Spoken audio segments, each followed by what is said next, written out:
ആത്മസ്വരൂപികളും പ്രേമസ്വരൂപികളുമായിട്ടുള്ള എല്ലാ സജ്ജനങ്ങൾക്കും നമസ്കാരം.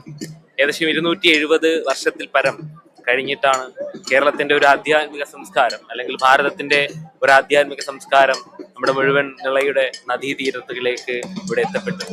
ഹൈന്ദവാചാരങ്ങളുടെ ഒരു വലിയൊരു മഹത്തരമായിട്ടുള്ള ഒരു കൂട്ടായ്മ തന്നെയാണ് ഭക്തിയോടുകൂടി നിളാരതിയും നാമസങ്കീർത്തനവുമായിട്ട് ഇന്നീ നഗരിയിൽ കേരളം മുഴുവനും ഹൈന്ദവതയുടെ ഒരു പ്രകാശം കാണിച്ചുകൊണ്ട് നടന്നത്. ഇനിയും ഇതേപോലുള്ള വരും വർഷങ്ങളിൽ ഇതേപോലുള്ള നിളാരതികളും കുംഭമേളകളും നടക്കട്ടെ.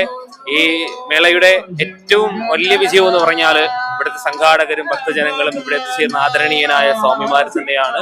എപ്രകാരമാണോ ഒരു താമര വിരിഞ്ഞു നിൽക്കുന്നത്, ആ വിരിഞ്ഞു നിൽക്കുന്ന താമരയെ മാത്രമേ നമ്മൾ കാണുകയുള്ളൂ. അവിടെ താമരപ്പൂവിനെ ചേർത്ത് വെച്ചിരിക്കുന്ന ഒരു തണ്ടുണ്ട്. ആ തണ്ടാണ് ഇവിടുത്തെ ഭക്തജനങ്ങളും ഇന്നെല്ലാം എത്തിച്ചേർന്ന ഇവിടെയുള്ള എല്ലാ സംഘാടകരും, അവർക്ക് എല്ലാവർക്കും ഭഗവാന്റെ അനുഗ്രഹം, ഭഗവതിയുടെ അനുഗ്രഹം എല്ലാം ഉണ്ടാവട്ടെ. ഇവിടെ എത്തിച്ചേരാൻ സാധിച്ചത് ജീവിതത്തിലെ ഏറ്റവും വലിയ മഹാഭാഗ്യമായി കരുതുന്നു. എല്ലാവർക്കും നമസ്കാരം.